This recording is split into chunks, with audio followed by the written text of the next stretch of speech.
సంధ్యాకాలాలు అంటాం. ఎన్ని సంధ్యలు ఉన్నాయండి? సంధ్య అంటే అసలు ఏంటి? ఇప్పుడు బ్రహ్మముహూర్తం అంటాం పొద్దున. అప్పుడు సూర్యుడు, ఆయన నిద్రపోరండి, వాళ్ళకి నిద్ర అనేది ఉండదు. ఎందుకంటే దేవతా సమయానికి మానవ సమయానికి చాలా వ్యత్యాసం ఉంది, చాలా వ్యత్యాసం ఉంది.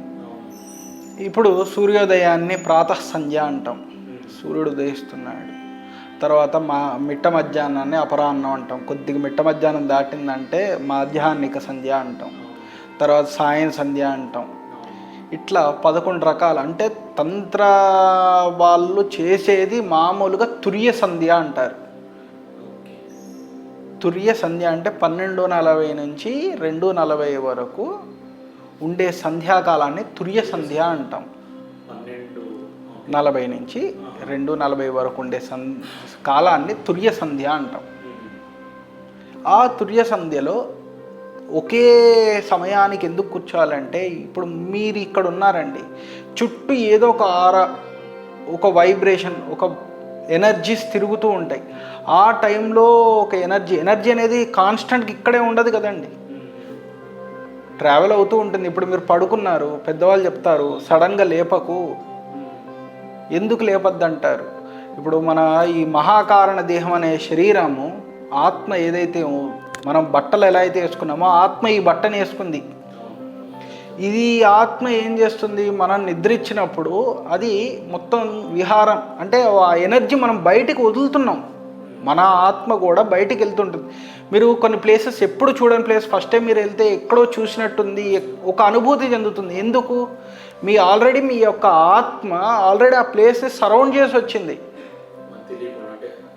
మీరు అది గ్రహించలేరు. ఇప్పుడు మామూలుగా బతుకున్న వాళ్ళ ఎనర్జీసే తిరుగుతూ ఉంటాయి రాత్రి పడుకున్నప్పుడు. అందుకే సమయానికి రెస్ట్ తీసుకోవాలంటారు రాత్రి. అప్పుడు ఆ ఎనర్జీ ఫ్లోటింగ్ ఉంటుంది. కానీ అదే టైంకి ఎందుకు కూర్చోవాలి? ఒకే ఆసనం కానివ్వండి, ఆసనం మార్చొద్దు అంటాం. ఇప్పుడు దాక్షిణ్యంలో కానివ్వండి, దాక్షిణ్యంలో మడి ఆచారాలు అన్నీ ఉంటాయి, వామాచారంలో అవేమి ఉండవు. కానీ 12:40 నుంచి 2:40 వరకు ఒకే సమయంలో ఎక్కడైనా కూర్చొని ఎందుకు చేయాలంటే, ఆ యొక్క ఎనర్జీ ఆ టైంలో, అంటే నిద్రావస్థలో ఉన్న శరీరాన్ని జాగృతావస్థలోకి తీసుకొచ్చి, అంటే యోగిక్ అంటే ఈ 4 అవస్థలు ఏదైతే నిద్రావస్థ కానివ్వండి, జాగ్రత్త అవస్థ, సుషుప్నావస్థ, ఈ 4 అవస్థల్ని ఒకే సమయంలో కాన్షియస్ స్టేట్లో చూడడాన్నే యోగి ట్రెడిషన్ అంట. వాళ్ళని యోగి అంట. అది అవలంబించుకోవడానికి సాధకుడు ఆ సమయంలో కూర్చోవాలి. అవునండి,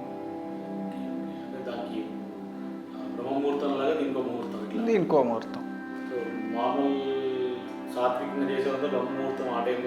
బ్రహ్మముహూర్తం చేసుకుంటారు వీళ్ళు. సాధన కొద్దిగా తంత్ర విధానం అంటే ఏం లేదండి, తంత్రం అంటే పరికరాలన్నీ చేయడం. ఇప్పుడు మీ ఫోన్ తయారు చేసినప్పుడు కూడా ఒక తాంత్రికుడు అంట, వాడు తయారు చేశాడు ఆల్రెడీ. అది వాడు చేసేది ఏం లేదండి, ఆ ఫోన్ కూడా ఇంతకుముందు వాళ్ళు వాడారు, అది మధ్యలో మార్చేసరికి దాన్ని ఇది లేదు అనుకుంటారు. ఇంతకుముందు టెలిపతి ఉండేది, ఇప్పుడు కూడా అఘోరీస్ కానీ యోగులు కానీ సిద్ధులు కానీ టెలిపతి వాడతారు. వాళ్ళకి ఫోన్స్తో సంబంధం లేదు కదండి. ఇంతకుముందు ఫోన్లు ఉన్నాయా? ఇప్పుడు మీరు పెద్ద పెద్ద పురాతన దేవాలయాల్లోకి వెళ్తే ఒక ఆమె ల్యాప్టాప్ పట్టుకున్నట్టు, ఇంకొకరు ఫోన్ పట్టుకున్నట్టు శిల్పాలు ఉంటాయి. ఇప్పుడు ఈ మధ్యకాలం వచ్చినాయి ఫోన్లు, ఇంతకుముందు ల్యాండ్లైన్లు, అంతకుముందు అసలు ఫోన్లు లేవంటారా? ఇప్పుడు ఉంటేనే 1000 సంవత్సరాలు. బృహదేశ్వర ఆలయం కానీ ఏ ఆలయాల్లో అయినా గోపురాల్లో అమ్మవారు చెలికత్తెలు కానివ్వండి, ఆడవాళ్ళు కానీ ఫోన్ పట్టుకొని ఇచ్చేయడం అనేది ఉంది. అది మనము ఇంకా ఎదుగుతున్నాం అనుకుంటున్నాం కానీ ఇంకా దిగజారుతున్నది. ఓకే స్వామి, ఇప్పుడు this episode will end it here. Next ఎపిసోడ్లో బుక్స్ గురించి డీటెయిల్గా తెలుసుకోవాలనుకున్నాను.